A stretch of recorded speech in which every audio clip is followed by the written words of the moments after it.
I'm glad my sister stole my boyfriend, he gave her an STD.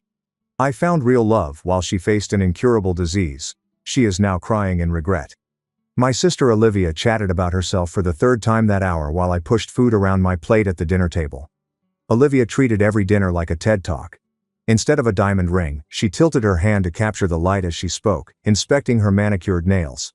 Luke, my boyfriend, scrolled his phone under the table next to me. His mind had been wandering while I sat next to him. Will, Olivia's boyfriend, sat across from me with his arms crossed, watching her with a bored face that said he'd heard what she was saying at least 9 times.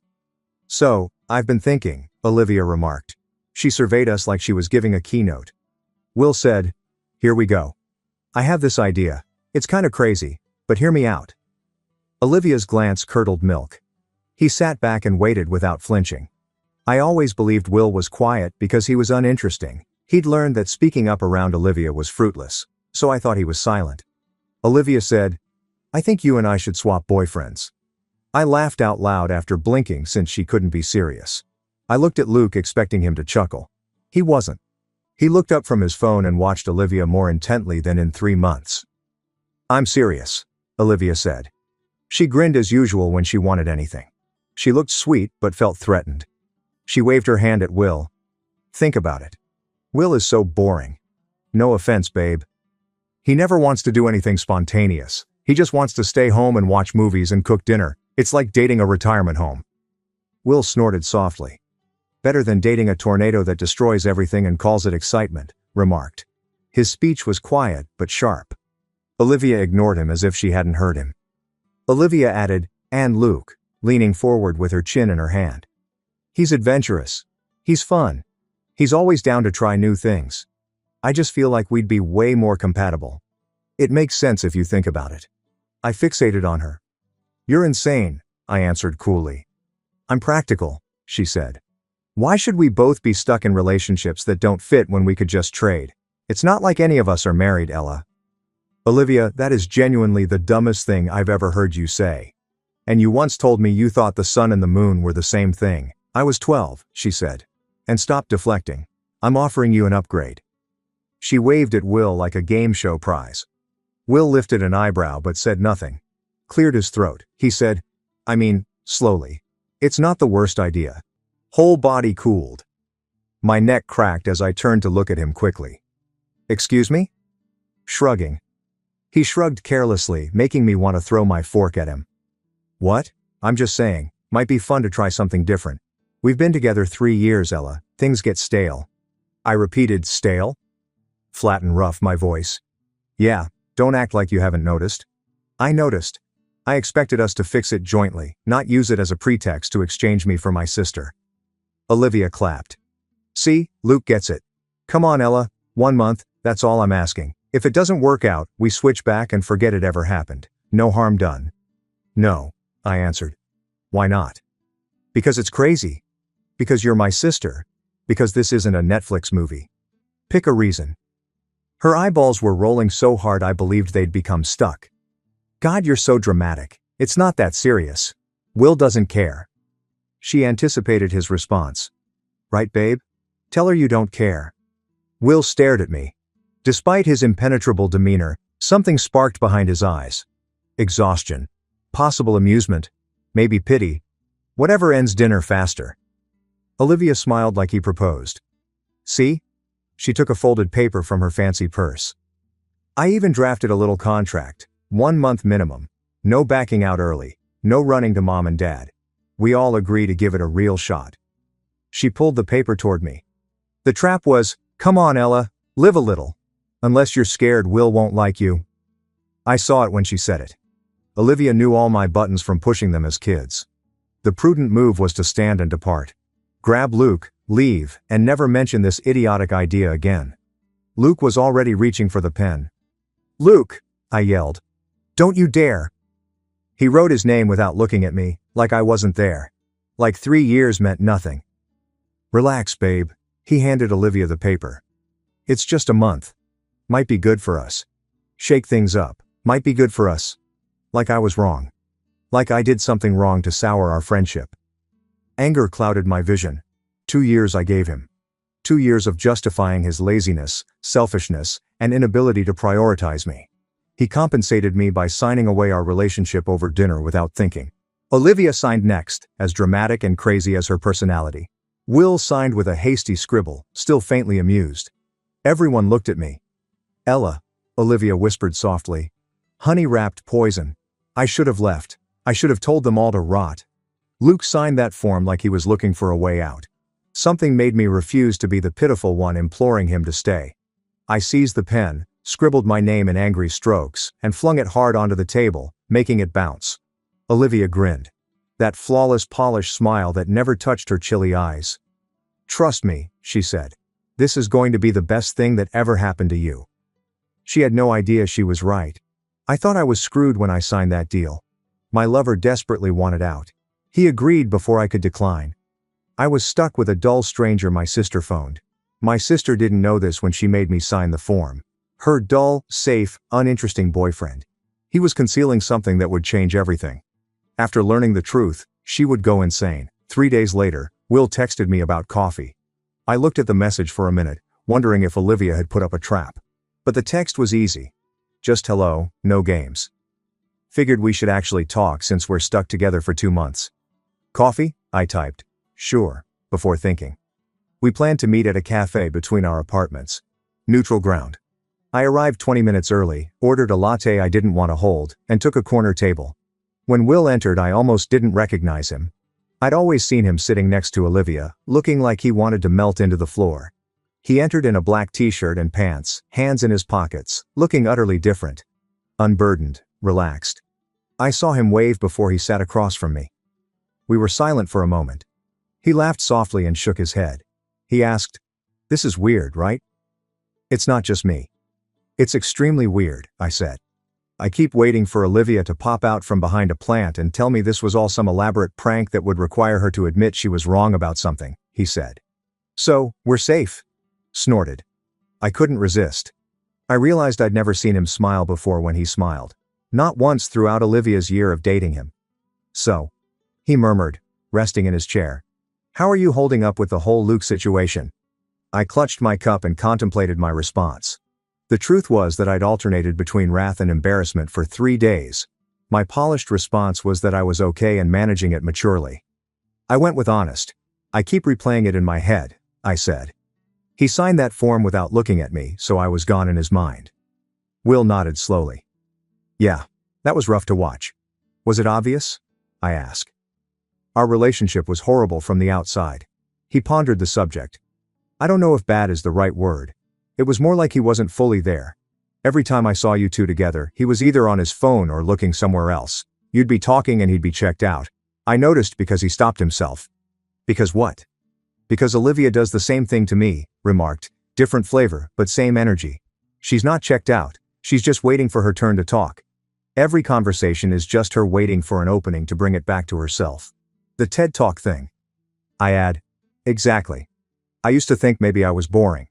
She told me I was boring so many times I started to believe it. But then I discovered she called everything dull that wasn't about her. An unselected film. Boring. Uninstagrammable restaurant. Boring. Instead of going to an expensive club, I want to cook dinner. Boring. She called you a retirement home at supper. It's new, usually grandpa, old man, or my favorite. Why are you so obsessed with being comfortable?" Will imitated Olivia's voice perfectly, and I laughed harder than I should have. "She's exhausting," I said. "I love her because she's my sister, but God, she's exhausting." "She's black hole," Will added. "Everything gets sucked into her orbit. Your time, your energy, your money." I spent $950 on a purse for her birthday, and she returned it because it wasn't the right shade of beige. $950? How the hell could he buy that and not bat an eye? What did he do for work? I would inquire after he finished ranting about my sister. I saw the one she wanted. I bought. I should have understood that sand and oats are different. Shaking my head, I was shocked.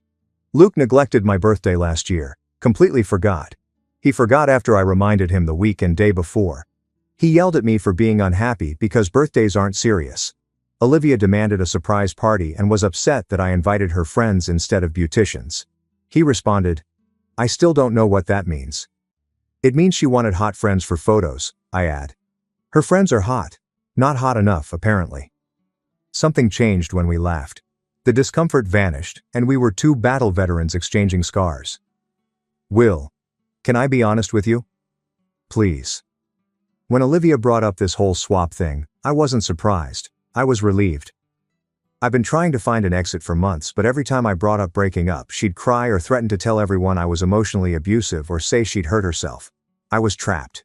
My stomach twisted. Will, that's manipulation. Yeah, I know. But when you're in it, you don't see it clearly. You just feel guilty all the time, and you don't know why. He stroked Lee's hair.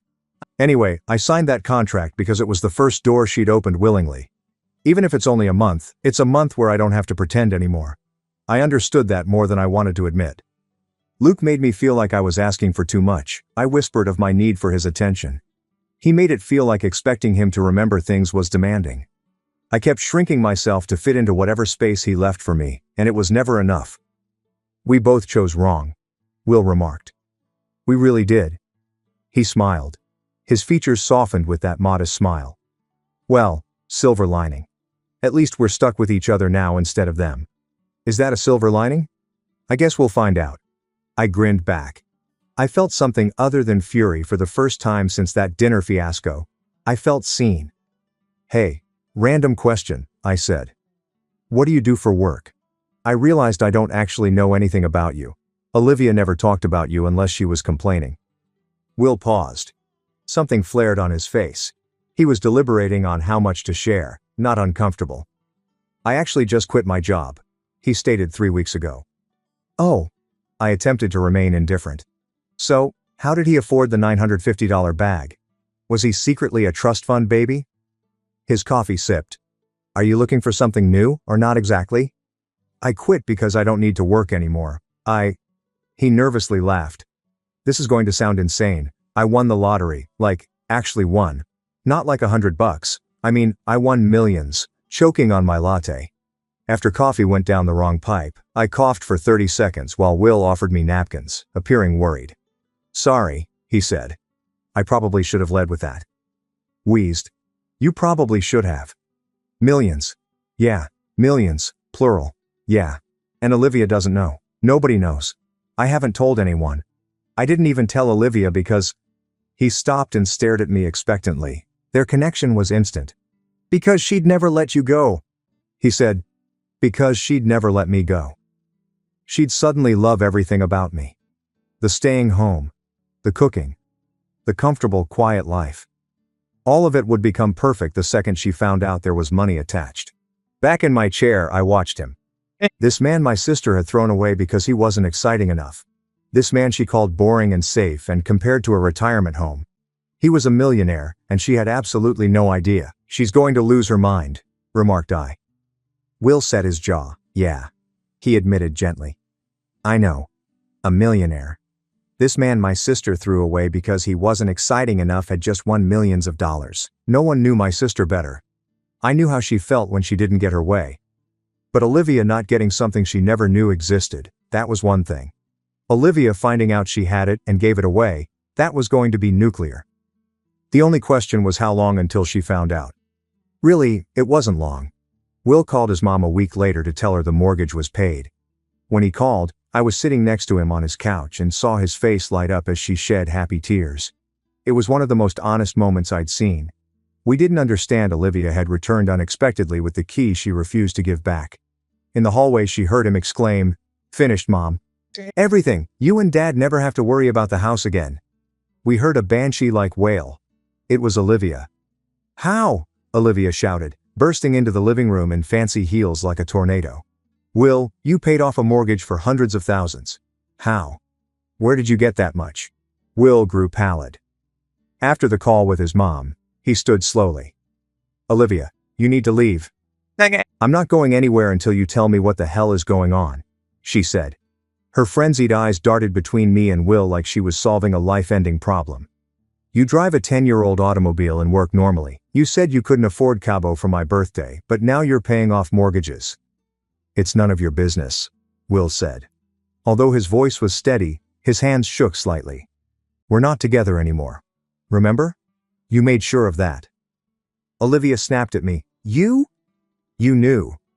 You knew this whole time, didn't you? That's why you agreed to sign that contract so easily. You knew he had money, and you played me. I scoffed.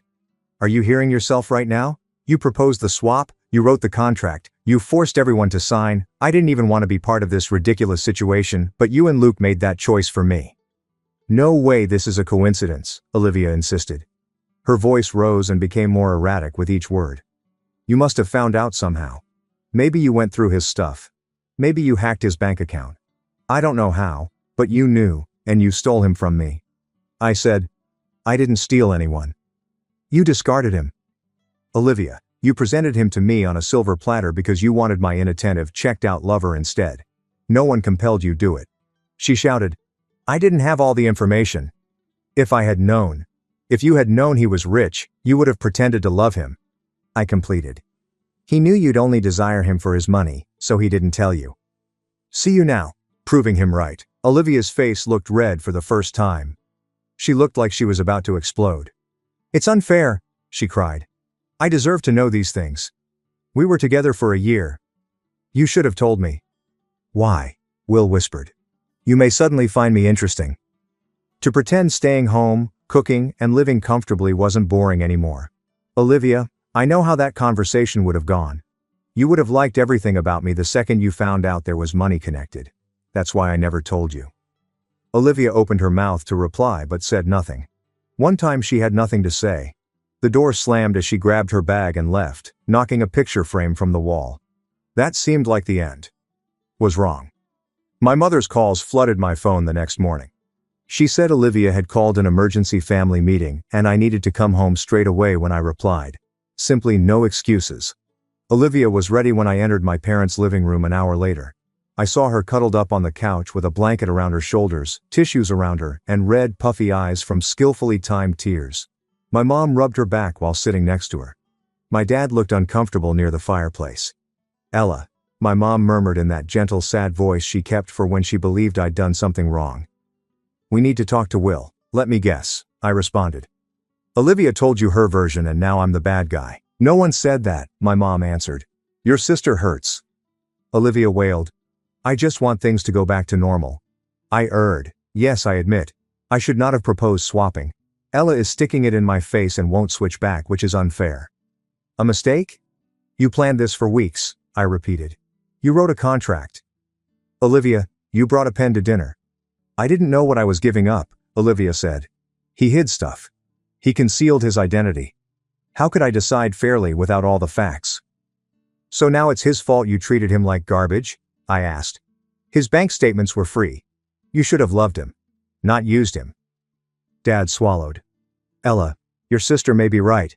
Everything has gotten out of hand. Why not finish early and let everyone move on? She hasn't stopped crying. She's crying because she missed millions, I remarked. Not because she lost a great love. If Will were broke, she'd be taking pictures with Luke at brunch. That's unfair, Olivia said. You don't know my heart. Without realizing it, I had something with Will. Do you want me to say that? Fine. I was blind. Now I realize I took him for granted. See his wallet? I said, that's different. Sighing, my mom said, Ella, consider finishing this early. For the family's sake, I looked at my parents, my sister, and the flawlessly staged intervention to shame me into giving Olivia what she wanted, and felt something cold and definite settle in my chest. No, I answered. The contract requires 1 month, no early withdrawal, no running to parents. I faced Olivia. You wrote those restrictions so I couldn't flee when things were tough. Now you can't escape either. You want Luke so badly? Go be with him. Leave me and Will alone. 2 days later, Will arrived at my place fatigued and sank onto my couch. He pulled out his phone without saying a word and handed it to me. You need to see this, he murmured. Scrolling through Olivia's dozens or hundreds of texts. I made my worst error. Give me another opportunity. Miss you a much. Miss your cooking. Miss your embraces. I miss everything about you. I'll alter, I swear. Every night I'll stay home. I'll watch whatever you want. Never complain again. Will, I adore you. I always adored you. I was too stupid to notice. I'll feed you. I'll learn your favorite dishes. I'll be your dream girlfriend. I beseech you. I'll do anything. Anything. She's offering to cook, I told Will. That shows her desperation. She offered to make me breakfast, lunch and dinner after telling me she'd rather die than learn how to use a stove, he replied plainly. She's offered to delete Instagram, quit attending to clubs and say, be happy with a boring life as long as it's with you. Wow, exclaimed I. She really wants that money. He threw his phone on the sofa table. I'm silent. No more. What will you do? His expression made my chest tighten. Stay right here, he murmured. With someone who actually sees me, she implored. She cried. She pulled our parents into it. She blew up his phone with messages she never uttered in their relationship. Nothing worked. If you think my sister gave trying after that, you don't know her. When begging doesn't work, she switches tactics, and what she did next almost destroyed all I was creating with Will. I was happier than I had in years for the next 2 weeks with Will. We fell into a rhythm that felt natural, unlike my relationship with Luke. Will cooked dinner while I sat on his kitchen counter, and we talked about everything and nothing. He remembered that I liked my eggs over medium, hated cilantro, and always needed a glass of water before bed. One night we stayed up until 3 a.m., watching terrible horror movies and making fun of the bad acting. Another night, he taught me how to make his grandmother's pasta recipe, and didn't get frustrated when I overcooked the noodles twice. He laughed and said, "Third time's the charm." Since neither of us wanted to go to the table, we ate pasta on his living room floor, which was the finest meal I'd ever had. You know what I admire about you? Will said one night while we were lying on his couch, my head on his shoulder, some cooking show playing in the background that neither of us were watching. My lethal wit and charm? I offered. He smiled. No performance. You exist. You're just being yourself. I can breathe again with you. Excellent chest tightening. I don't think anyone's ever said that to me before. Then no one's been paying attention, he said, shifting to face me. I mean it, Ella. You're smart and humorous and don't lie. It's rare. That matters. I didn't know what to say. I wasn't used to being seen that way or being enough. You matter too, I added. You're not boring, safe, or other silly adjectives. You're steady. You're kind. You remember. Attendance is everything. Will softened, making my heart stutter as I kissed him for the first time that night. It felt natural.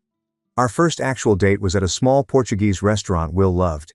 Olivia must have detected a change because the sabotage began. I heard a familiar voice behind me midway through our appetizers. Oh my God, what a coincidence, Olivia remarked, appearing at our table like she'd popped from nowhere. She was dressed to kill, full makeup, heels that could double as weapons. I didn't expect you to. May I join?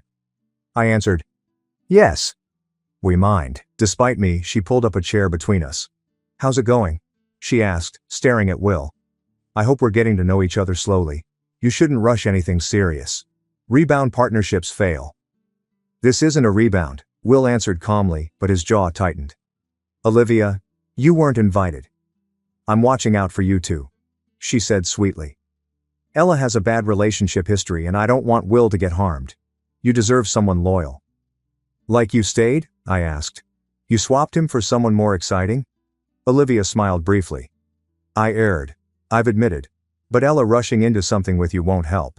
She's using you to get back at me. Will rose up and dropped cash on the table. We're leaving, he whispered, grabbing for my hand. Don't follow us. We left Olivia at the table alone. When the direct sabotage failed, she switched to indirect sabotage, including coffee shops, movie theaters, and bookstores where Will wanted to show me his favorite section. She always appeared out of nowhere with an excuse about coincidence or concern, saying I was moving too fast, Will deserved better, or rebound relationships were doomed. All of my family members started texting me with concerns. My aunt wanted to know if I'd manipulated Olivia into the swap. My cousin asked why I was being so cruel to my sister in her time of need. My mom called 3 times in a week to say Olivia wasn't eating and couldn't stop crying. And I felt no guilt? She's telling everyone I planned this. I told Will one night while scrolling through another worried text from a distant relative. She's saying I knew about the money and manipulated her into the trade to get you. It's insane. Will. You refuse to sign the deal. She rewrites history. Olivia's Olivia, therefore everyone believes her. She's gorgeous, charming, and always gets what she wants. I'm Ella, the troublesome one who wrecks everything. Will removed my phone and placed it on the table. You're not the difficult one, he replied. Only you see her clearly in your family. It doesn't make you hard. This makes you honest. Olivia contacted me that night. Maybe I was hoping she'd say something real, not manipulation, guilt, or strategy. "You're really doing this," she said, her voice chilly and controlled. No more theatrical crying. "You're really choosing a man over your own sister." I said, "I'm not picking anyone over you. Olivia did this. Your choices caused the exchange, contract, and everything else." "He was mine," she roared. "For a whole year he was mine and you just swooped in and took him the second you saw an opportunity." "You threw him away," I said 100 times. "You delivered him to me and urged me to sign a contract to retain him for a month. I like him, and you're upset. Olivia, it's not my fault. That's yours." After a long silence, she whispered, "You're going to regret this." "Ella, I'm your sister. You're wasting blood on a weeks-old friend." "I'm not wasting anything," I said. "You are. You've thrown stuff away your whole life because you expect better. Well, guess what? Will was superior. You abandoned him." Will watched me put my phone down and murmured, "Your sister is exhausting." Gently. Though nothing was hilarious, I chuckled. "Yeah, she's funny. Olivia ruined our dates. Our family learned I manipulated her. She tried to make me pick between her and him like I was the villain in her story. Every time she failed, he saw through her. I believed she was done, but then she went quiet. No calls, texts, or surprise visits. Olivia never goes silent, so that silence worried me more than anything else. She doesn't give up." A week went with no ambushed dates, family texts, or hysterical voicemails at 2 a.m. My phone was quiet, which made me more uneasy than all the craziness. "Maybe she's finally done," Will observed one night while we cooked supper. "Maybe she realized it wasn't working and moved on." "You don't know Olivia," I shook the sauce too hard. "She doesn't move on, she regroups." But days passed with no results. I wondered if I was wrong, maybe she had exhausted herself or Olivia had a limit. Then she texted. 6 words, no guilt or manipulation. "Can we talk? Coffee tomorrow?" I glanced at the message for 10 minutes before answering. "Fine. 2 p.m. I informed Will that night and he offered to come, but I declined. It was up to me to face this alone. Olivia was in the coffee shop when I arrived, seated at a corner table with a cup of tea. She looked regular, almost human, yet unsettling. "Thanks for coming," she remarked calmly as I sat down. "Olivia, what do you want?" She sipped her tea slowly and placed it down. "I apologized for everything, showing up at your dates, family things, texts to Will. I'm sorry for my infraction." I looked for the manipulation in the apologies, but she only stared at me with a new expression. Acceptance. "I've had time to reflect," she said. "I've accepted things. Will is with you. Contract expires soon. Whatever happens after that." She shrugged. "My fight is over. Just that?" "You're done," I said gently. "Just like that." She smiled softly, almost regretful. "Enjoy him while you can, Ella. Both of you look delighted. After the month we'll assess everyone." She cocked her head. "Maybe Will and I can agree."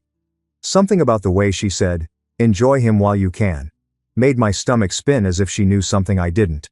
I felt like she was counting down to something. I said, "Okay," slowly. "Thanks for the apology." "Of sure," she stood and grabbed her purse. "See you around, Ella. Tell Will I said hey." She left, and I sat there for a long time trying to figure out why her calmness worried me more than her craziness. When it was quiet, I felt like I was waiting for a bomb. Olivia doesn't lose gracefully. She never loses. So when she started acting like nothing mattered, I knew something was wrong. I didn't know what.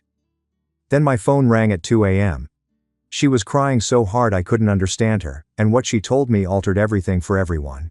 Olivia called in the middle of the night and I instantly answered, knowing nothing good happens after 2 a.m. "Ella," she muttered out between sobs. This was raw, horrible, gasping crying. Not her usual. "Olivia, slow down," I whispered. "What happened? You hurt?" "I slept with him," she screamed. "I slept with Luke." "You what?" "I know," she wailed. "I'm sorry. I was angry and heartbroken, and he kept texting me about missing someone who respected him. I just wanted to feel desired, and it happened. Ella, I'm sorry. Olivia slept with Luke. I hadn't slept with Will." "When? When did this happen?" "A few days ago," she muttered. "But that's not why I'm calling. Another thing, Ella. Something worse.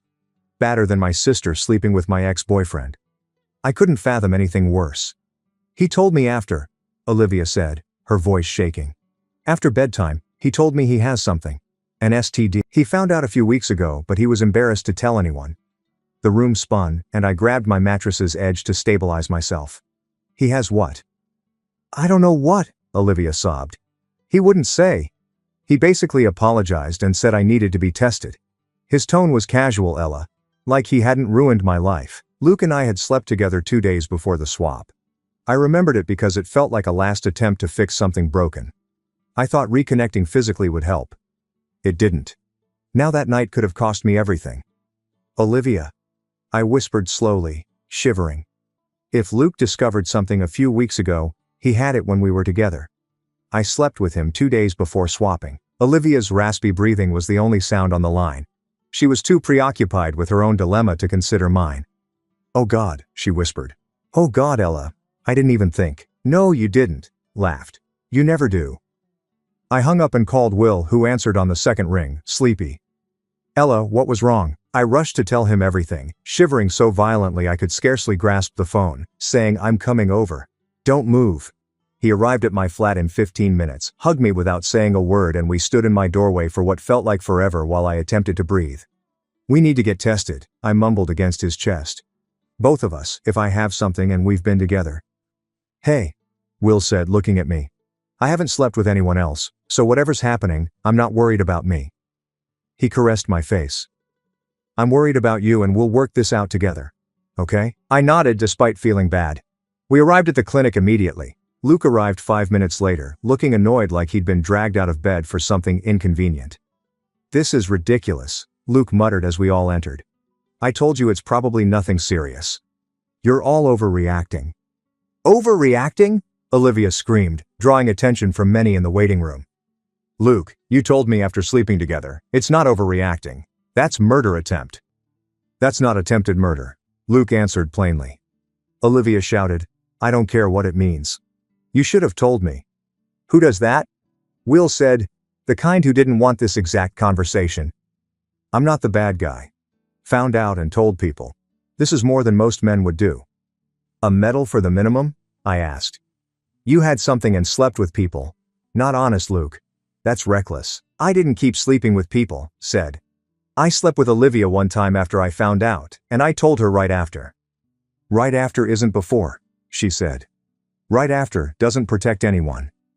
Luke rose up and looked at us in displeasure when a nurse called his name first. I, not you, must endure this. Maybe wait until you get your results before judging. He disappeared down the hallway, and Olivia burst into tears again. Will put his arm around me, and I leaned into him to block out my sister's sobbing. The nurse called my name next and led me to a small room with clinical cold lighting. She collected blood and gave me a cup for a urine sample and informed me findings would take 48 to 72 hours. I answered questions about my intimacy history with a distant numbness. What else should I know? Before leaving, she glanced at me with rehearsed sympathy. Avoid spiraling before answering. I know it's hard, but worrying won't change the results. Will followed me in even though he stated he wasn't worried. For solidarity, he said. Olivia went last and looked like she'd aged 10 years in 15 minutes. The four of us stood in the parking lot in the awkward silence of my life. Luke leaned against his car with his arms crossed, looking defensive. Olivia kept checking her phone like the results might magically appear early. Will held my hand in silence. Olivia screamed, "This is your fault," at Luke. "If you hadn't pushed for this dumb switch and been honest from the start, we wouldn't be here." Luke replied, "Olivia, you wanted excitement. Congratulations. This exciting enough? Don't you dare blame me for your disease," Olivia yelled. "Not an illness, a condition," Luke shouted. "I got it from someone else, so legally I'm a victim too." "You're victimized?" I said. "Your takeaway?" "Forget it." Luke threw his hands up. "I'm done. Call me when you stop treating me like a criminal." Olivia collapsed against her car and cried again as he drove off. 48 hours, Will whispered. "We just have to get through 48 hours. My sister was crying in the parking lot at Luke's car's empty space and at the clinic behind us, where our futures were in vials waiting to be evaluated. 48 hours. Will never left me, even though he had nothing to worry about. I had 2 days before the switch and slept with a man who couldn't tell me what he was carrying. I answered the clinic's first call. They had all 4 results, and only one of us would fail. 48 hours later, the clinic called while I was pretending to watch TV on Will's couch. My heart stopped, and I answered before the second ring. "Hi, this is Ella," I said, sounding calmer than I felt. "Miss Holmes, this is Clinic Dr. Warren. The findings are in. Are you available to discuss them this afternoon? Can you tell me over the phone?" "Please," I asked. "No more waiting." She paused, then continued. "Negative results. Clear you are." I gasped and collapsed over on the couch, crying before I could stop. Will immediately joined me, hands on my shoulders, panicked. "Ella, what's wrong?" "What they said." He pulled me into his chest and held me while I cried. "Thank you," I said into the phone. "Thank you so much." I ended the call and we sat silently. Even though we both knew he had nothing to worry about, he'd gone to get tested for solidarity, not necessity. Will answered the phone with quivering hands. I observed his expression as he listened. He nodded once, said, "Okay, thank you," and hung up. "No doubt negative," he said. "I know," I laughed through my tears. "I just needed to hear it." Olivia texted me after 10 minutes of silence. "Results are in. Dad and Mom's residence now." She didn't reveal her results. Will drove. I stared out the window, trying to figure out how to feel after my sister had ruined my life for weeks. She'd sabotaged my dates, turned my family against me, and slept with my ex-boyfriend. Part of me wanted to feel vindicated, but mostly I felt hollow. We arrived to find Luke's car in the driveway and Olivia's parked crookedly on the street like she'd just jumped out. We heard shouts before we reached the front door. Olivia stood in the middle of the living room with her arms crossed against her chest, her eyes red and swollen like she had been recently. Luke sat on the far end of the couch, looking defensive and small.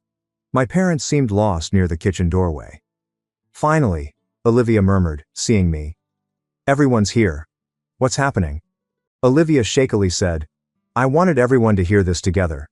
She glared at Luke. "Tell them. Tell them what you told me 3 weeks ago and kept secret." Luke's jaw hardened. "I apologized before. What else do you want from me?" Olivia intoned, "I want you to say it. So they all know exactly what kind of person you are." Luke looked around as everyone fell silent, then stated, "I have an STD," quietly. "I discovered it a month ago, should have told people sooner." "I didn't." My mother gasped, my father paled, and Will held my hand. "Ella," my worried mother began, looking at me. "Did you? Are you?" "I'm negative," I said hastily. Her face lit up with relief. Confusion follows. "But if Luke has something and you two were together," saying we got lucky. Or I did anyway. Implied inference. Olivia was slowly viewed by all. Her laughter was sour. It was the laugh before someone breaks down. "I'm positive," she said. Her voice broke on the second word. "I tested positive because this piece of garbage knew he had something and slept with me anyway, and didn't bother to mention it until after." Mom's hand went to her mouth. My dad appeared to have been punched in the stomach. "Olivia," Luke began.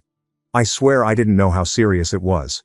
The doctor said it was manageable, and I was still processing, and I didn't know how to bring it up." Olivia said, "Manageable? You think that makes it okay? I have to live with this forever, Luke.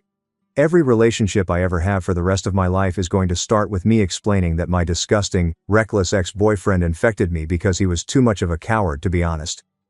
"I'm not disgusting," Luke replied. "I made a mistake. People make mistakes. A mistake is forgetting someone's birthday." Olivia yelled. "Shrinking a cherished sweater is wrong." "Luke, this isn't wrong. My life was shattered because you couldn't manage an awkward conversation." The worst part was her shaking, sobbing, and loss of fight with every syllable. "I did this to myself," she said, her voice breaking. "I had Will, sweet, kind, loyal Will who never would have done something like this to me, who actually cared about me, who turned out to be a millionaire." She laughed again, sounding like glass breaking. "I had a millionaire who wanted to take care of me and I threw him away for this." She pointed at Luke in disgust. "I'm sorry, Olivia," Luke murmured faintly. "Get out," she whispered. "What?" she shouted. "Get out of this house," with her last energy. "I don't want to see you. Your voice bothers me. I've been damaged for life by you. Literally. Get out." Luke searched the room for a defender, but none came. My father stood back and pointed to the door. Luke grabbed his jacket and left without saying a word. The door closed behind him and Olivia collapsed onto the couch. The screaming was over, but the sobbing was worse. "I ruined everything," she muttered between sobs. I tossed away the perfect guy because I felt I deserved more. What I got instead. She buried her face in her fists. My attitude was negative. Will was bad. Olivia wasn't. She collapsed in front of everyone, yelling, crying, and blaming my ex for ruining her life. During her breakdown, she revealed why she wanted the switch. Her next statement made sense and made me feel nothing for her. The room was quiet save for Olivia's tears. My parents stood motionless, unsure whether to comfort her or stay away. Will kept his hands on my back as I watched my sister come apart, waiting for sympathy, fury, satisfaction, or anything. But there was nothing. "Olivia," my mom whispered, approaching the couch. "Honey, it'll be fine. We'll resolve this. Things are now manageable. Medicine has advanced." "You don't understand," Olivia gasped. "None of you understand." My tired, defeated dad continued. "Then help us understand. Explain to us how we got here." Olivia removed her head from her hands. Her face was puffy and blotchy, and mascara streaked down her cheeks like war paint. She looked at me, and her expression changed. Guilt. Like I'd never seen before. "I need to tell you something," sighed. "All of you. But especially Ella." Stomach clenched. "What?" Shaking, she said. "The swap wasn't random. It wasn't a dinnertime whim. I planned it weeks ahead." I did not understand her words as I glanced at her. "You planned it?" Luke and I had been communicating for a month before the swap. Ice formed in my blood. "Talking how?" "Texting primarily." She avoided my gaze. "It started innocently. He complained about your relationship, and I listened. That led to flirting. It increased." Will's hand tightened on my back. My mother made a small wounded sound. My father's face hardened into something I'd never seen before. "You were pursuing my boyfriend," I whispered softly while with him. Olivia pleaded. "I didn't mean for it to happen. I realized I wanted him, really wanted him, but I couldn't steal my sister's boyfriend. That would make me the villain. So I came up with the swap." The pieces fell into place. The contract she'd already written, Luke's quick agreement. "He knew," I continued. "Luke knew about your plan." Olivia nodded sadly. "We discussed it. He was meant to be startled when I mentioned it during dinner. It was practiced." Bitterly laughing, she said, "He wasn't a good actor. Agreed too fast. I feared you'd figure it out." At dinner, Luke's eyes lit up when Olivia mentioned the swap, and he signed that contract without looking at me. I believed he was checking out of our relationship, but he'd already checked into another. "The whole thing was a setup," I continued, sounding distant. "You manipulated me into handing over my boyfriend so you could have him without looking like the bad guy." Olivia cried. "I'm sorry, Ella. None of this was my intention. Just wanted—" "You wanted what you wanted," I said. "You've always wanted what you wanted, and you've never cared who you hurt to get it." "That's not true," she sobbed. "I adore you, my sister." My remarks were cool and cold. "You don't love anyone but yourself. You demonstrated that when you went behind my back with Luke. You proved it again by sabotaging my connection with Will. Making this about your guilt instead of what you did to me proves it." Olivia recoiled if I'd smacked her. My parents were astonished. Will said nothing, but I could feel his support via his touch. "I thought if I got Luke through the exchange, it would be okay," Olivia said. "I thought we'd be happy and you'd forgive me. I never expected this ending." "You never imagined there'd be consequences," I corrected. "That's different." She cried again, shoulders heaving. "I ruined everything. I plotted and controlled everyone. And for what? A man who lied about his health. A man who infected me and chastised me for overreacting." She gazed up at me with red-rimmed eyes. "Your millionaire treats you well. Got what I deserved." I stared at my sister, my childhood closest friend, who had betrayed me in the most premeditated way and was only sad because her plan had failed. "Yeah," I whispered. "You did." I held Will's hand and headed out the door while my mother called after me. I had nothing else to say. Olivia was clearly unapologetic.